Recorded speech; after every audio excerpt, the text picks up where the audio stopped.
साथियों, आप सभी का इस प्लेटफॉर्म पर स्वागत है। यहाँ पर हम लोग जनसत्ता के 8 अगस्त 2023 के संस्करण में प्रकाशित एक संपादकीय जिसका शीर्षक है घटती गरीबी के विरोधाभास, इसको लिखा है जयप्रकाश त्रिपाठी जी ने। इस आर्टिकल को हम लोग इस वीडियो में देखेंगे। तो इस आर्टिकल में बताया गया है कि जो सरकारी दावे हैं कि हमारी देश में जो गरीबी घटी है, जो आंकड़े दिए गए हैं, उसके विपरीत कई सारे आंकड़ों के मदद से यह बताने का प्रयास किया गया है कि यह काफ़ी विरोधाभासी तथ्य है कि भारत में गरीबी घटी है। ठीक है, जबकि उसके उलट विभिन्न आंकड़ों के आधार पर बताया गया है कि देश में गरीबी की समस्या जो है वो बढ़ी है।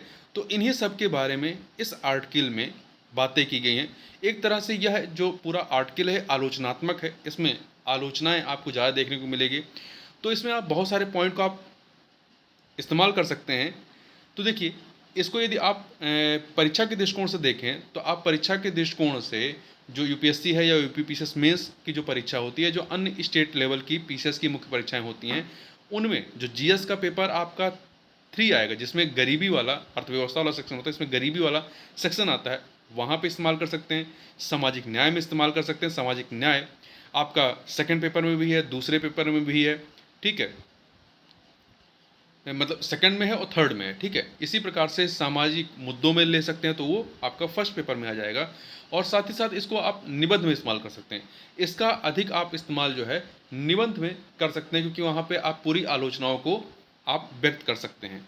तो चूंकि देखिए, जब भी आप आंसर राइटिंग लिखते हैं तो वहाँ पूरी तरीके से आप आलोचना ही केवल नहीं करते हैं, वहाँ पे कह सकते हैं कुछ आलोचना, कुछ जो है उसके पक्ष में बातें होती हैं। इस तरह से लिखा जाता है। पूरी तरीके से आप आलोचना आंसर राइटिंग में नहीं करते हैं, परंतु आप निबंध में जो है आलोचना का एक बहुत बड़ा पक्ष रख सकते हैं। तो यहाँ पर आप कुछ महत्वपूर्ण पॉइंटों को अपने हिसाब से इस्तेमाल कर सकते हैं। चलिए प्रारंभ करते हैं इसको।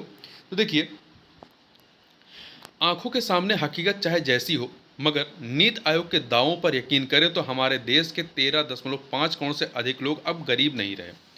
गरीबी बढ़ने की रफ्तार 47% से घटकर 44% रह गई है।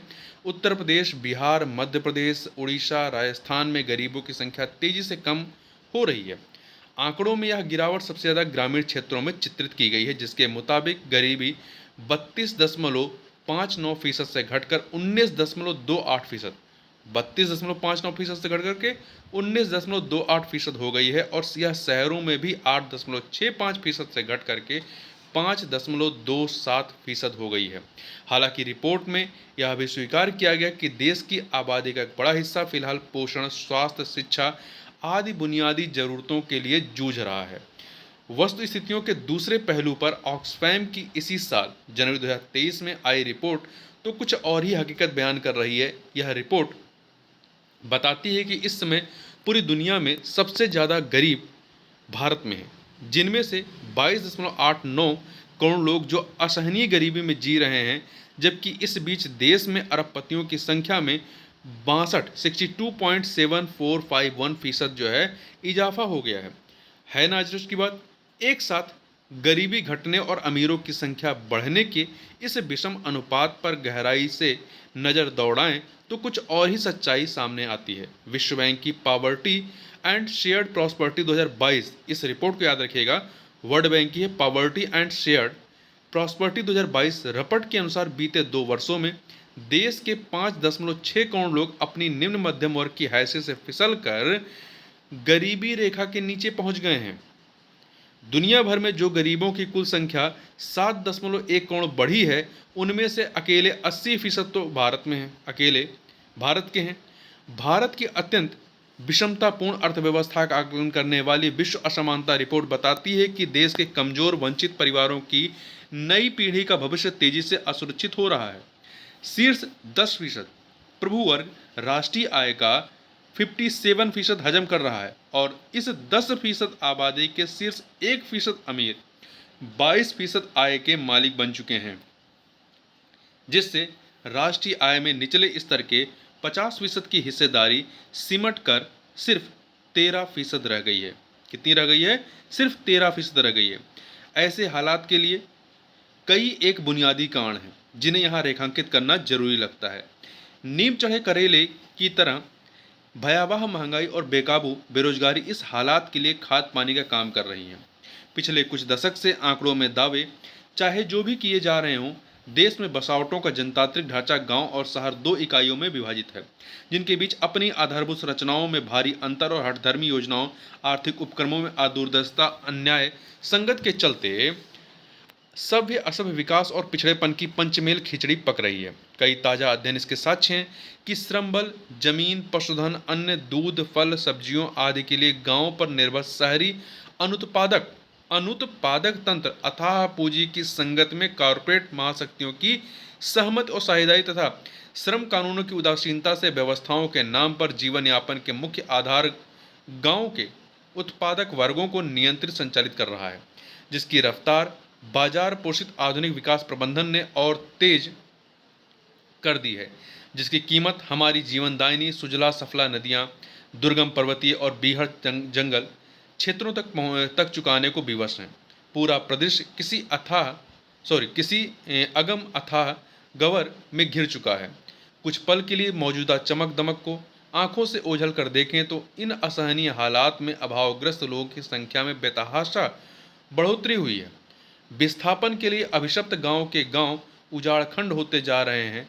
एक झटके में ऐसी आबादी की तादाद 19 करोड़ से बढ़कर 35 करोड़ तक पहुंच चुकी है। कथित विकास के नाम पर जल जंगल जमीन को लीलती जा रही यह विनाश लीला पिछले एक साल 2022 में ही आर्थिक अभावों के चलते 5 वर्ष से कम आयु वर्ग के 65% बच्चों को भूख की नींद सुला चुकी है। एक और अपरिमित विकास के दावे हैं। दूसरी ओर निम्न आय वाले परिवारों के ज़्यादातर बच्चे आज भी स्मार्टफोन, टैबलेट, इंटरनेट जैसे शिक्षा के सुविधाजनक तकनीकी माध्यमों से वंचित हैं। तो इस लाइन को आप इस्तेमाल कर सकते हैं।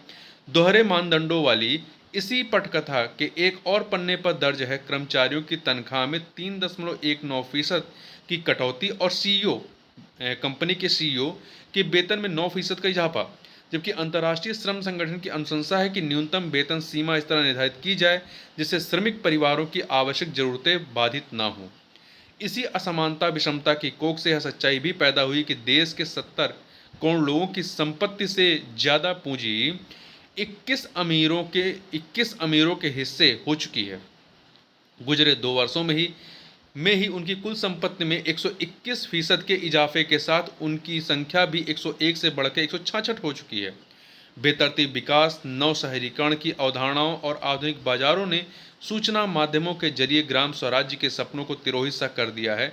इधर सहजीवी ताना बाना भी तेजी से तितर बितर हुआ है, जिसका प्रभाव गहरे तक खासकर ग्राम्य परिवेश के रिश्ते नातों को अनुत्पादक बनाने में कोई कोर कसर नहीं छोड़ रहा है। समृद्धि के सपने कौन देखे, मनरेगा तक की कमर भी टूट पड़ी है। गौरतलब है कि गांव पिछड़े इलाकों से लगातार पलायन बढ़ता जा रहा है। दूसरी ओर मालदार वर्गों के लोग देश के महानगरों से उजड़कर विदेशों में बसते जा रहे हैं। यह स्थिति बताती है कि हमारी विकास योजनाओं में निश्चित ही अदूरदर्शिता है। ऐसी स्थिति में गांवों की आर्थिक आत्मनिर्भरता को पंख कैसे लगे, प्रश्न स्वाभाविक है। कृषि उत्पाद नीति के तहत खाद्यान्न के भारी आयात ने गांवों के पूरे फसली ढांचे को ही चरमरा कर रख दिया है।